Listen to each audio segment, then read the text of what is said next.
Hello students, welcome to Learn Easy classes. I hope all of you are fit and fine. I'm also fine. So today we will discuss the chapter Life Processes. Life Processes ये बहुत important chapter है आपका और इसमें बहुत सारे topics include हैं जिन्हें मैं one by one discuss करूँगी. तो सबसे पहले हम आते हैं कि लाइफ प्रोसेसेस क्या है, क्योंकि हम लाइफ प्रोसेसेस के ही सारे टॉपिक्स डिस्कस करेंगे तो ये जानना बहुत ज़रूरी है कि लाइफ प्रोसेसेस है क्या. Life processes is the essential process which are necessary to maintain our life. किसी भी लिविंग ऑर्गेनिज्म को मेंटेन रखने के लिए, उसकी लाइफ को मेंटेन रखने के लिए जो भी एक्टिविटीज़, जो भी हमारी फंक्शंस होते हैं, जो भी हमारी प्रोसेसेस होती हैं, these are called the life processes. The various processes essential for maintenance of life are called the life processes. Life processes में हम one by one कुछ processes पढ़ेंगे, डिस्कस करेंगे. लाइफ प्रोसेसेस में हम सबसे पहले पढ़ने वाले हैं न्यूट्रिशन, क्योंकि न्यूट्रिशन एक बहुत ज़रूरी प्रोसेस है हमारी लाइफ को चलाने के लिए. मैं वन बाय वन डिस्कस करूँगी आपसे सारे प्रोसेसेस को. न्यूट्रिशन लाइफ प्रोसेसेस है आपकी. That's respiration. रेस्पिरेशन के बिना भी हम सरवाइव नहीं कर सकते. So these are the very essential process. Nutrition, respiration, excretion also. Excretion, control and coordination. Control and coordination. Transportation.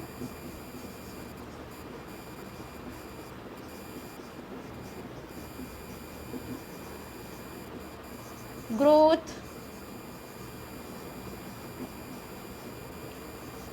and movements.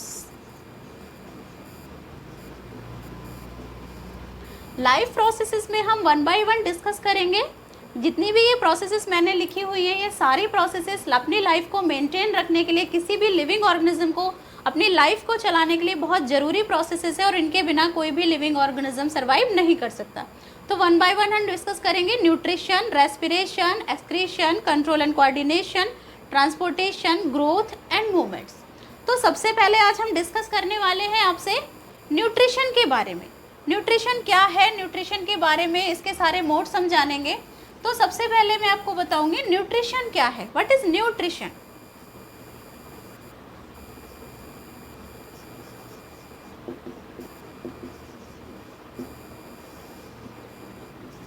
It is the process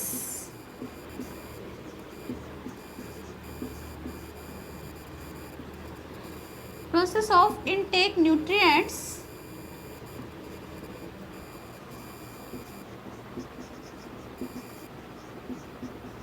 nutrients कौन कौन से होते हैं? प्रोटीन. अभी मैं आपको न्यूट्रिएंट्स भी डिस्कस कर लूँगी. प्रोटीन्स,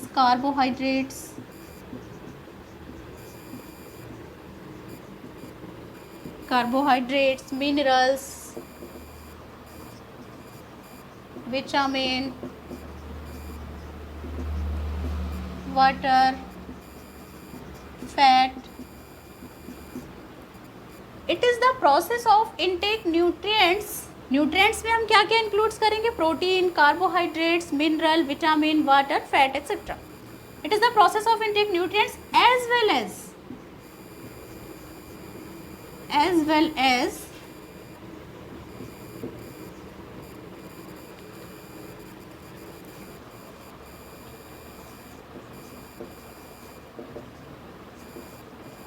utilization of nutrients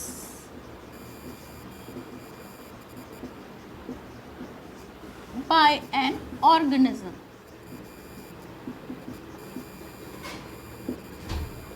तो न्यूट्रिशन क्या है सबसे पहले हम जानेंगे. It is the process of intake nutrients. Nutrients क्या होते हैं? Nutrients are the substance which can be obtain from our surroundings. क्या क्या न्यूट्रिएंट्स में सब्सटेंसेस होते हैं? Protein, carbohydrates, minerals, vitamins, water, fat. आपने प्रीवियस क्लासेस में पढ़ा होगा न्यूट्रिएंट्स के बारे में कि हमारे ऐसे फूड जिसमें कि ये आपके सारी चीज़ें, सारे न्यूट्रिएंट्स प्रेजेंट होते हैं, वो बैलेंस डाइट हम कहते हैं. तो it is the process of intake nutrients as well as utilization of nutrients by an organism. किसी भी ऑर्गेनिज्म का न्यूट्रिएंट्स को लेना और फिर उनसे एनर्जी जो मिलती है उसे यूटिलाइज करना, जो ओवरऑल प्रोसेस होती है, this is called the nutrition. तो न्यूट्रिशन को हम ऐसे भी कह सकते हैं कि सारे जो प्रोसेसेस होते हैं न्यूट्रिशन में, सबसे पहले हम न्यूट्रिशन के जो प्रोसेसेस अगर हम बात करेंगे तो ingestion, then digestion, then absorption,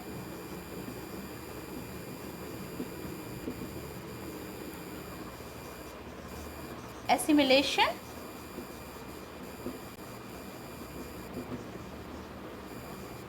and egestion. Nutrition में क्या क्या स्टेप्स इंक्लूड होते हैं, न्यूट्रिशन कैसे कैसे किस किस स्टेप्स में न्यूट्रिशन होता है। सबसे पहले जो न्यूट्रिशन का स्टेप होता है ingestion, ingestion means in taking food inside our body. उसके बाद होता है डाइजेशन, जितने भी कॉम्प्लेक्स पार्टिकल होते हैं फूड के उनको सिंपलर पार्टिकल में जब हम कन्वर्ट करते हैं तो वो जो प्रोसेस होती है पूरी वो होती है डाइजेशन। उसके बाद जो न्यूट्रिएंट्स आपके सिंपलर मॉलिक्यूल्स में कन्वर्ट हो गए तो हमारी बॉडी उसे एब्जॉर्ब करेगी, तो थर्ड प्रोसेस हमारी न्यूट्रिशन की होती है एब्जॉर्प्शन। और उसके बाद जो न्यूट्रिशन हमारे न्यूट्रिएंट्स हमारी बॉडी में चले गए उसकी एनर्जी को यूटिलाइज करना, this process is called the assimilation. And fourth process हमारी होती है इजेशन, जितना भी वेस्ट होता है उसको डिस्पोज ऑफ करना, this is called the egestion. तो न्यूट्रिशन को हमने समझा कि एक पूरी कहानी है न्यूट्रिशन की जो इंजेशन से स्टार्ट हुई थी, इंजेशन से यानी कि हमारे फूड को अपनी बॉडी में एंटर करने से लेकर स्टार्ट हुई थी वो कहानी, और लास्ट में वो कहानी कहाँ पर खत्म हो गई, इजेशन पर, removal of waste product from our body.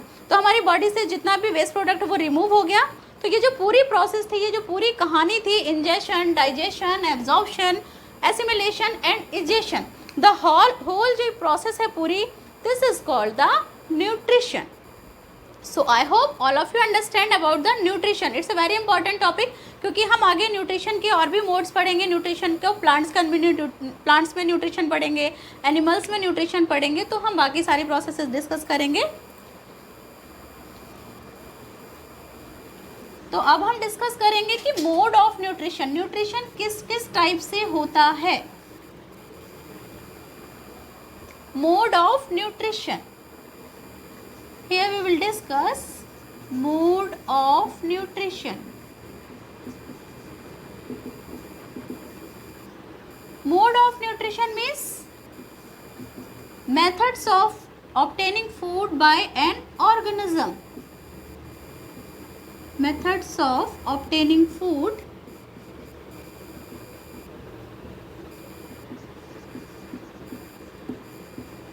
by an organism। कोई भी ऑर्गेनिज्म किस तरीके से फूड को लेता है, किस तरीके का फूड लेता है, वो सारे जो मेथड्स होते हैं, these are called the mode of nutrition. Mode of nutrition can be divided into two parts. First one is the autotrophic nutrition, autotrophic nutrition, and the second one is the heterotrophic nutrition.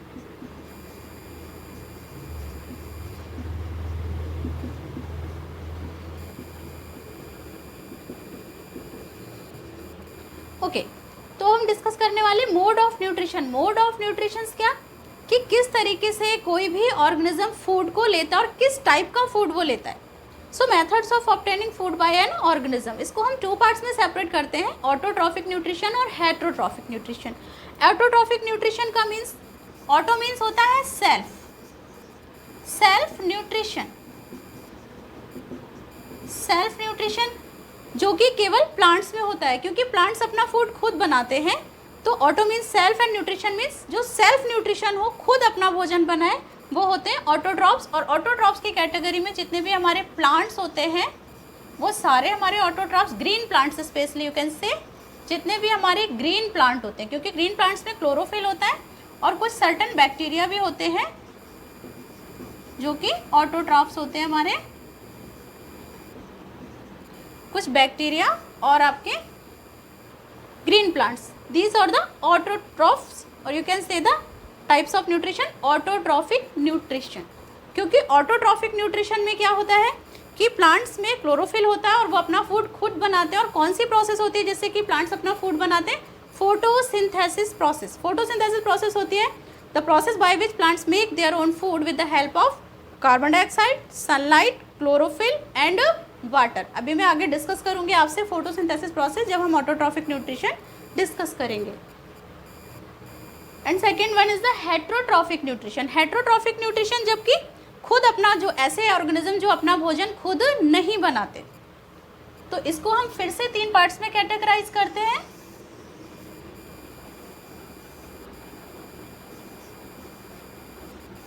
Saprotrophic nutrition, saprotrophic nutrition, parasitic nutrition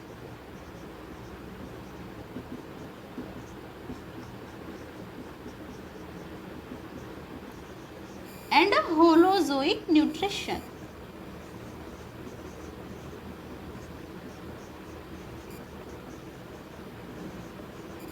okay, तो heterotrophic nutrition में हम किस किस type के nutrition पढ़ेंगे? Saprophytic saprotrophic nutrition, parasitic nutrition and holozoic nutrition. Saprotrophic nutrition क्या होता है? The organism which depend on only and only dead and decade organic matter. Dead and decaying organic matter पर जो डिपेंड होते हैं,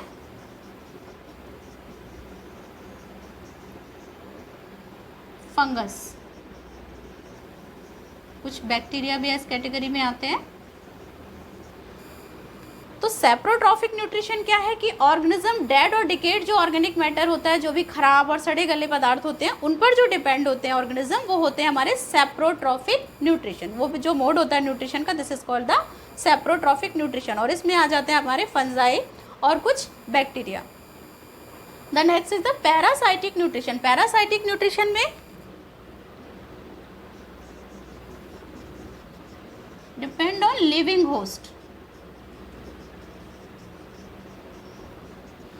ऐसे ऑर्गेनिज्म जो किसी लिविंग होस्ट पर सरवाइव करते हैं। पैरासाइटिक न्यूट्रिशन और सेप्रोट्रॉफिक न्यूट्रिशन में डिफरेंसेस ये है कि सेप्रोट्रॉफिक न्यूट्रिशन में जो ऑर्गेनिज्म है वो किसी भी डेड ऑर्गेनिज्म पर डिपेंड होते हैं, जबकि पैरासाइटिक में किसी भी लिविंग होस्ट पर डिपेंड होते हैं। पैरासाइटिक न्यूट्रिशन वाले जो एनिमल्स होते हैं, ऑर्गेनिज्म होते हैं, तो इसमें हम इसको 2 कैटेगरी में डिवाइड करते हैं पैरासाइटिक न्यूट्रिशन को। एक तो होता है हमारा एक्टोट्रॉफिक न्यूट्रिशन और दूसरा होता है एंडोट्रॉफिक। एंडोपैरासाइट और एक्टोपैरासाइट। एंडोपैरासाइट होते हैं जो किसी भी लिविंग होस्ट की बॉडी के अंदर सर्वाइव करते हैं, जैसे कि हमारे पेट के अंदर जो कीड़े होते हैं, फ्लैटवर्म हो गए, टेपवर्म हो गए, एस्कैरिस हो गए, एक्सेट्रा। और इस टाइप के जो ऑर्गेनिज्म होते हैं जो हमारी बॉडी के किसी भी लिविंग ऑर्गेनिज्म की बॉडी के आउटर पोर्शन में सर्वाइव करते हैं, जैसे कि लाइस जू होती है जो, तो वो एक्टोपैरासाइट हो गई, और जो हमारे पेट के कीड़े हो गए वो endoparasite.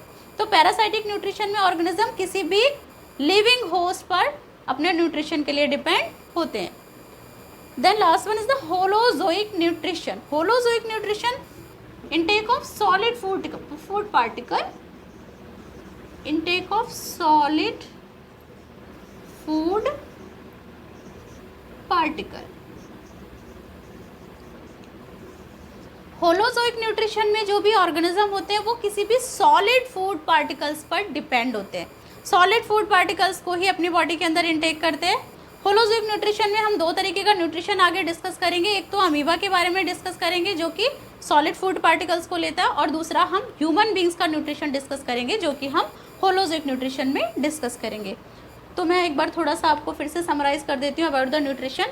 Mode of nutrition, all of you understand? Autotrophic nutrition और heterotrophic nutrition. Autotrophic nutrition means self nutrition, और सेल्फ न्यूट्रिशन किस में होता है? प्लांट्स में होता है, because plants make own food with the help of sunlight, chlorophyll, carbon dioxide and water. And the heterotrophic nutrition, इसको हम फिर 3 पार्ट्स में कैटेगराइज करते हैं, सेप्रोट्रॉफिक, पैरासाइटिक और होलोजोइक। सेप्रोट्रॉफिक न्यूट्रिशन वो होता है कि जो ऑर्गेनिज्म किसी भी डेड ऑर्गेनिक मटेरियल पर डिपेंड होते हैं। एंड पैरासाइटिक न्यूट्रिशन होता है जिसमें कि ऑर्गेनिज्म किसी भी लिविंग होस्ट पर सर्वाइव करते हैं। और होलोजोइक न्यूट्रिशन होता है कि कोई भी लिविंग ऑर्गेनिज्म जो किसी सॉलिड फूड पार्टिकल्स को इंटेक करता है या सॉलिड फूड पार्टिकल को लेता है अपनी बॉडी के अंदर, तो होलोजोइक न्यूट्रिशन। तो अब सबसे पहले हम डिस्कस करने वाले हैं ऑटोट्रॉफिक न्यूट्रिशन। ये आपको टेबल में लास्ट में, अपने लेक्चर के लास्ट में दे दूंगी डिस्क्रिप्शन बॉक्स में, पूरा माइंड मैप न्यूट्रिशन का आप डिस्क्रिप्शन बॉक्स में चेक कर लीजिएगा, मैं लिंक दे दूंगी। ओके, तो सबसे पहले अब हम डिस्कस करेंगे ऑटोट्रॉफिक न्यूट्रिशन, जो कि बहुत इंपॉर्टेंट है। ऑटोट्रॉफिक न्यूट्रिशन,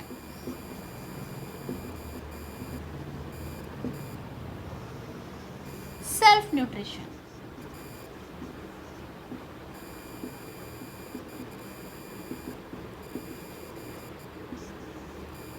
इसमें हम डिस्कस करेंगे ऑटोट्रॉफिक न्यूट्रिशन, जो कि मैंने आपको बताया कि ऑटोट्रॉफिक न्यूट्रिशन प्लांट्स में होता है और कुछ ग्रीन बैक्टीरिया में होता है, क्योंकि प्लांट्स में और ग्रीन बैक्टीरिया में क्लोरोफिल प्रेजेंट होता है और क्लोरोफिल की वजह से ही ऑटोट्रॉफिक न्यूट्रिशन उनमें पॉसिबल होता है। तो हम फोटोसिंथेसिस प्रोसेस डिस्कस करने वाले हैं, जो कि बहुत इंपॉर्टेंट प्रोसेस है, आपने प्रीवियस क्लासेस में भी पढ़ी होगी। Photosynthesis process, the process by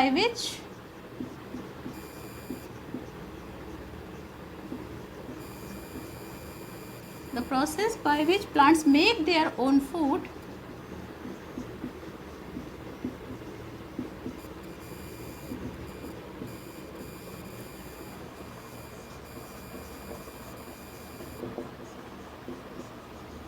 with the help of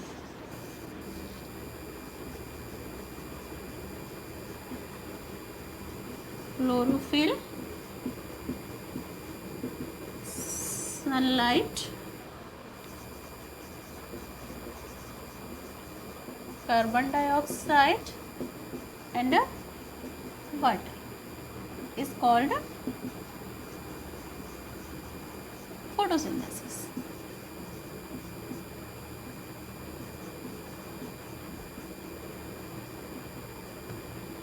Okay. Photosynthesis process क्या है? The process by which plants make their own food with the help of chlorophyll, sunlight, carbon dioxide, water is called the photosynthesis process. इसकी chemical reaction क्या होती है?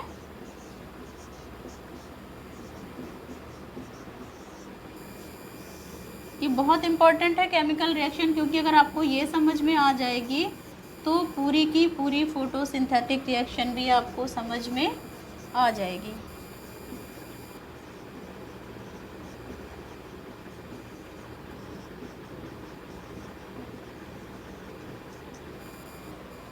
Photosynthesis reaction जो होती है वो किस तरीके की होती है? 6 कार्बन डाइऑक्साइड के मॉलिक्यूल्स, 6 वाटर के मॉलिक्यूल्स, और क्या बनाते हैं फाइनली? ग्लूकोज और ये ऑक्सीजन, जो कि रिलीज होती है ड्यूरिंग फोटोसिंथेसिस प्रोसेस। तो कार्बन डाइऑक्साइड, वाटर, और क्या बना फाइनली हमारा? ग्लूकोज और ऑक्सीजन। ऑक्सीजन जो कि हम रेस्पिरेशन में यूज करते हैं। और यहाँ पर आप चीज़ें देख रहे हो, क्लोरोफिल और सनलाइट, ये डायरेक्टली केमिकल रिएक्शन में पार्टिसिपेट नहीं करती। इनका क्या क्या फंक्शन होता है? Tell you. क्लोरोफिल क्या होता है? क्लोरोफिल का फंक्शन होता है कि सनलाइट की जो एनर्जी होती है उसको एब्जॉर्व करना। सनलाइट की एनर्जी क्लोरोफिल एब्जॉर्व करती है, और सनलाइट की जो एनर्जी होती है ये इनिशिएट करती है वाटर मॉलिक्यूल्स को स्प्लिट करने में, हाइड्रोजन और ऑक्सीजन में। आगे मैं डिस्कस करती हूँ आपसे।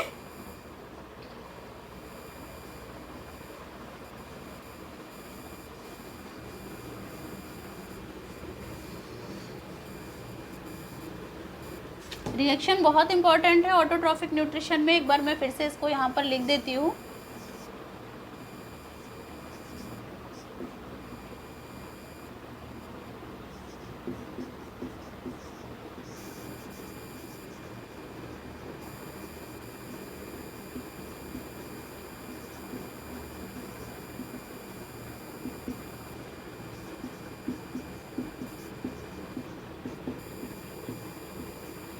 ओके, तो ये पूरी केमिकल रिएक्शन होती है, इसको नोट कर लीजिएगा और इसे याद भी रखिएगा कि किस किस तरीके से क्या केमिकल रिएक्शंस होती है, कितने कितने मॉलिक्यूल्स यूटिलाइज होते हैं यहाँ पर ग्लूकोज को बनाने में फोटोसिंथेसिस रिएक्शन में।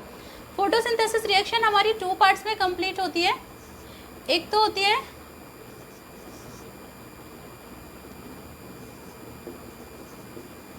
लाइट डिपेंडेंट रिएक्शन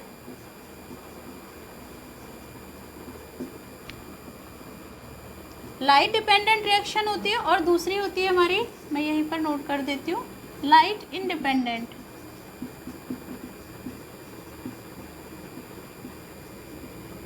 फोटोसिंथेसिस की जो रिएक्शन होती है वो हमारी दो पार्ट में कंप्लीट होती है, दो पोर्शन में कंप्लीट होती है। एक होती है लाइट डिपेंडेंट रिएक्शन और दूसरी होती है लाइट इंडिपेंडेंट, दो पार्ट होते हैं इसके।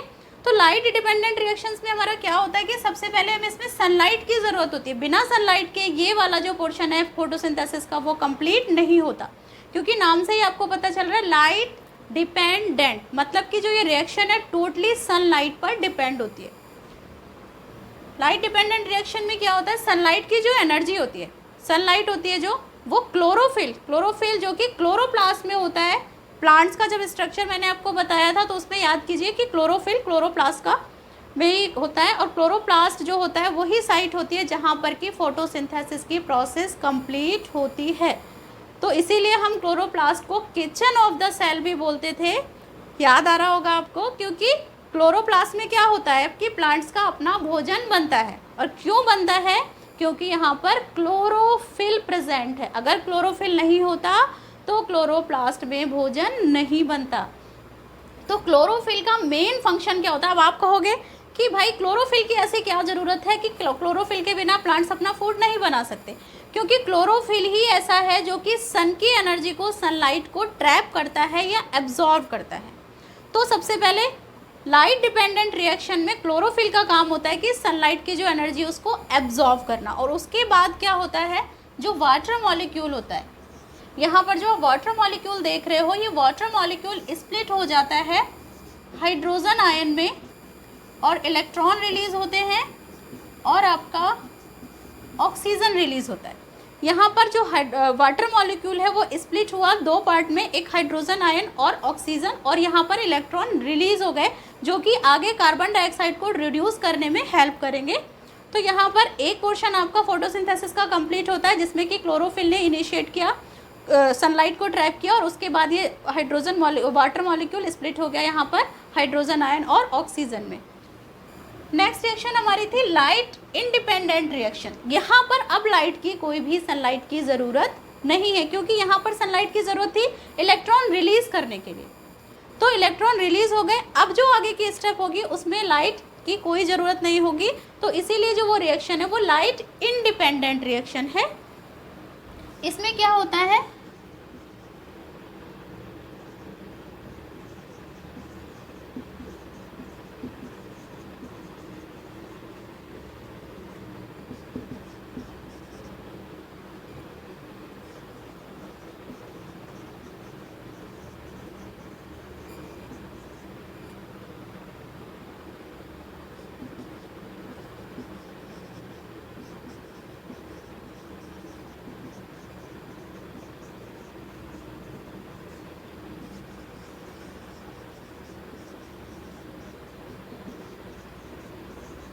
ओके तो ये जो रिएक्शन है लाइट इंडिपेंडेंट रिएक्शन, इसमें क्या होता है कि जो कार्बन डाइऑक्साइड होता है, कार्बन डाइऑक्साइड हमारा यहाँ यूज़ हो रहा था, तो हाइड्रोजन यहाँ पर हमने वाटर मॉलिक्यूल का तो देखा कि क्या हुआ, वाटर मॉलिक्यूल ने किस तरीके से रिएक्शन में इनिशिएशन का काम किया।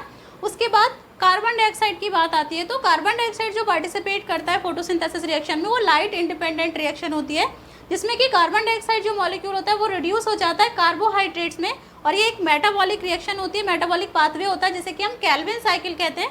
केल्विन साइकिल हम आगे की क्लासेस में डिस्कस करेंगे, अभी इस क्लास में केल्विन साइकिल का आपको डिस्कशन नहीं है आपके सिलेबस में, तो मैं केवल इतना ही बताऊंगी कि यहाँ पर जो लाइट इंडिपेंडेंट रिएक्शन है वो केल्विन साइकिल के थ्रू होती है।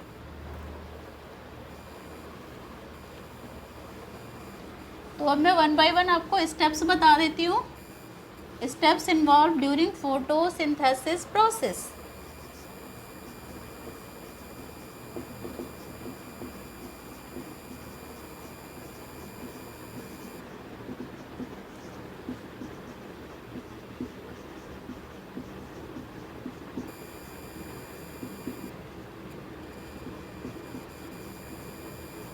क्या क्या प्रोसेस इन्वॉल्व होती है फोटोसिंथेसिस में।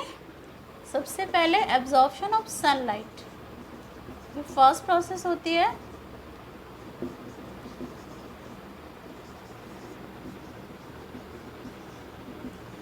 Absorption of sunlight by chlorophyll, ये नाम नहीं भूलना है बिल्कुल भी। जैसे घर में हमारे किचन में खाना कौन बनाता है वो याद रहेगा, तो ये भी याद रखिएगा कि क्लोरोप्लास्ट यानी कि किचन ऑफ द सेल में खाना बनाने का जो शुरुआत का काम होता है वो कौन करता है, क्लोरोफिल। तो बिल्कुल याद रखिएगा, अब बिल्कुल नहीं भूलोगे। आई होप रट्टा लगाने की ज़रूरत नहीं है, समझते जाइए कॉन्सेप्ट को मज़ेदार तरीके से, और आई होप आपको मज़ा भी आ रहा होगा पढ़ने में। तो फर्स्ट प्रोसेस है हमारी absorption of sunlight by the chlorophyll. Second, hydrolysis of water.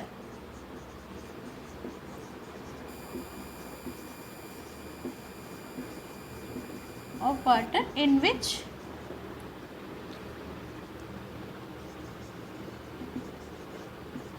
water molecule is split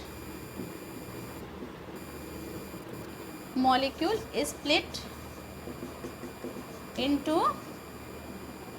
hydrogen ion, अभी मैंने आपको बताया था हाइड्रोजन आयन एंड ऑक्सीजन। तो सेकेंड स्टेप होती है कि जो हाइड्रोलिसिस की प्रोसेस होती है जिसमें कि वाटर मॉलिक्यूल्स आपका हाइड्रोजन आयन और ऑक्सीजन में स्प्लिट हो गया, तो this is the second step. और थर्ड स्टेप क्या होती है, रिडक्शन ऑफ कार्बन डाइऑक्साइड। जो फर्स्ट स्टेप हमने फोटोसिंथेसिस की जब प्रोसेस पढ़ रहे थे तो हमने जिसमें कि लाइट डिपेंडेंट रिएक्शन में पढ़ी थी, उसमें इलेक्ट्रॉन रिलीज हुए थे, थोड़ा सा रिकॉल करिएगा। तो वो जो इलेक्ट्रॉन होते हैं वो कार्बन डाइऑक्साइड को रिड्यूस करने में हेल्प करते हैं। तो reduction of carbon dioxide into carbohydrate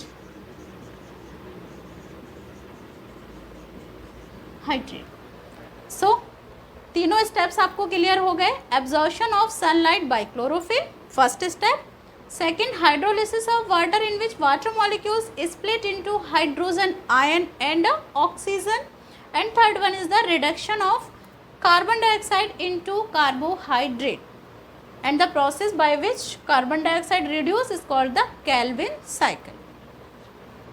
तो क्लियर हो गया बच्चों कि फोटोसिंथेसिस प्रोसेस क्या होती है। ऑटोट्रॉफिक न्यूट्रिशन में हमने पूरी फोटोसिंथेसिस प्रोसेस को डिस्कस करना है।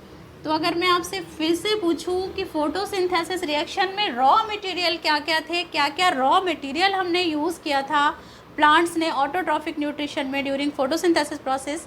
Carbon dioxide 4 basic raw material है जो आपको याद रखने हैं, carbon dioxide, water, sunlight and chlorophyll.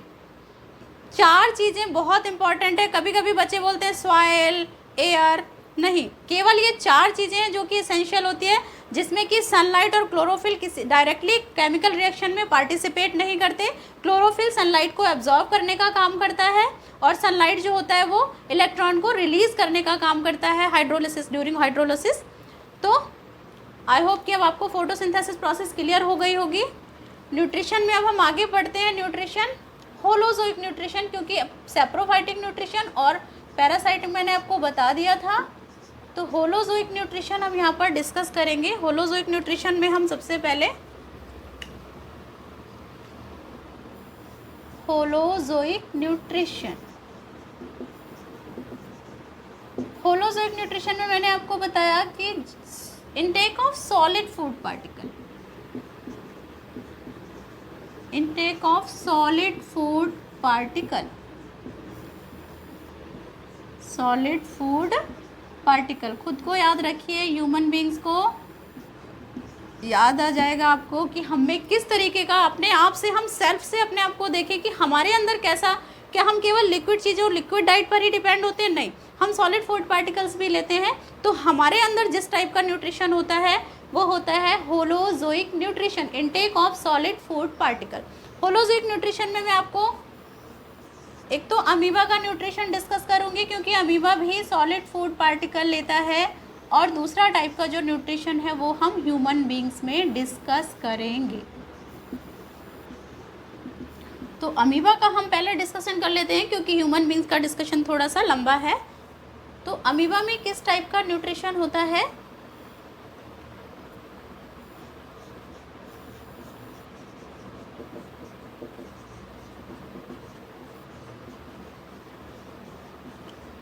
Amoeba में एक्चुअली क्या होता है, यूनिसेलुलर, अमीबा यूनिसेलुलर ऑर्गेनिज्म है।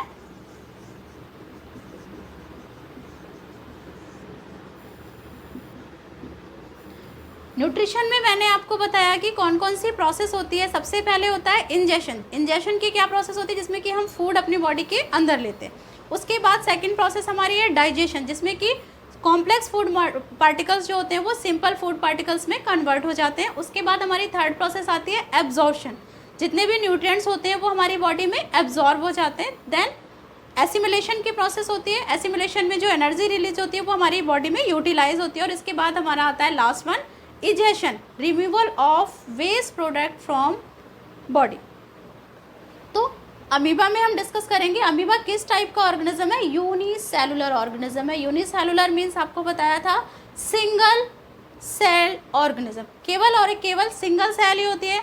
तो अमीबा में जो न्यूट्रिशन होता है वो केवल एक सिंगल सेल के अंदर ही परफॉर्म होता है। और अमीबा का मैं आपको बताती हूँ डिस्कशन करके, इस तरीके से कुछ होता है। ये आपको यहाँ पर स्ट्रक्चर दिख रहा है अमीबा का, ये आपका फूड पार्टिकल हो गया। किस तरीके से अमीबा में डाइजेशन होता है, और ये हो गया न्यूक्लियस। और ये जो आपको दिख रहे हैं ये पिस्यूडोपोडिया होते हैं। मैं यहाँ लिख देती हूँ,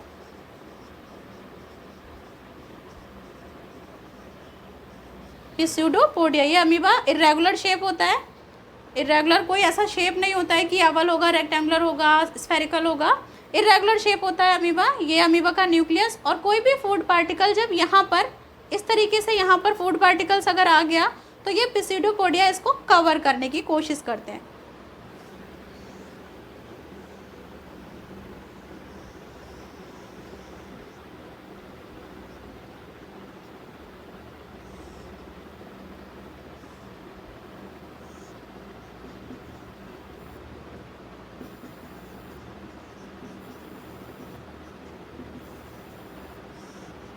यहाँ पर देखिए ये पिस्यूडोपोडिया इसको ऐसे फूड पार्टिकल को इस तरीके से कवर करने की कोशिश करते हैं। और जैसे ही ये फूड पार्टिकल इस सेल मेम्ब्रेन के यहाँ पर कांटेक्ट में आता है और ये सेल मेम्ब्रेन के थ्रू अमीबा की बॉडी में ये फूड पार्टिकल एंटर कर जाएगा।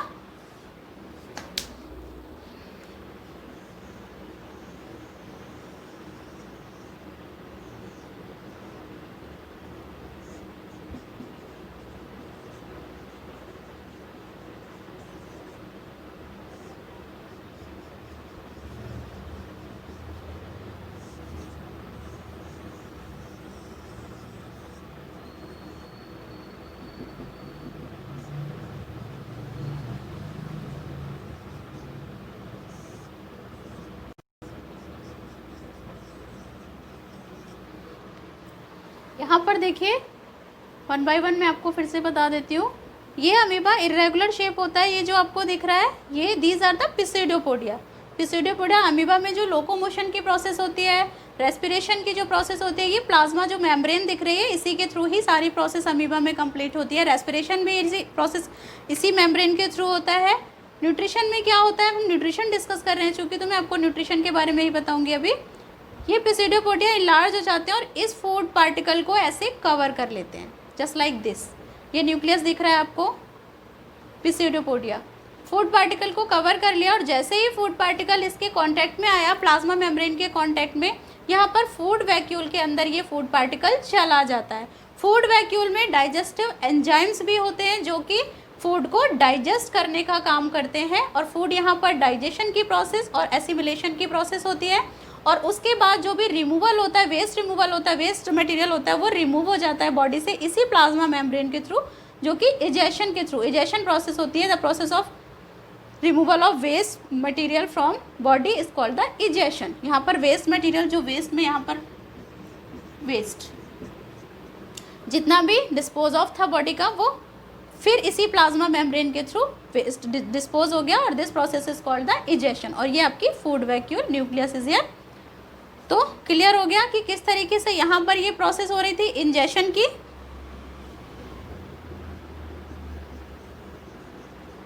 इंजेशन यानी कि intaking of food inside the body. तो इंजेशन हुआ अमीबा में, इस तरीके से पिसिडोपोडिया ने कवर किया फूड को।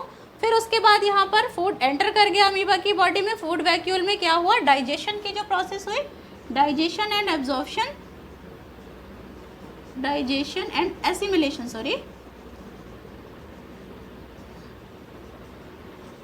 डाइजेशन एंड एसिमिलेशन, और फिर लास्ट में वेस्ट डिस्पोज ऑफ हो गया बॉडी से बाहर, और ये पिसिडोपोडिया आपको इस तरीके से दिख रहा है। तो ये पूरी की पूरी जो न्यूट्रिशन की प्रोसेस थी केवल एक सिंगल सेल में ही कंप्लीट हो गई।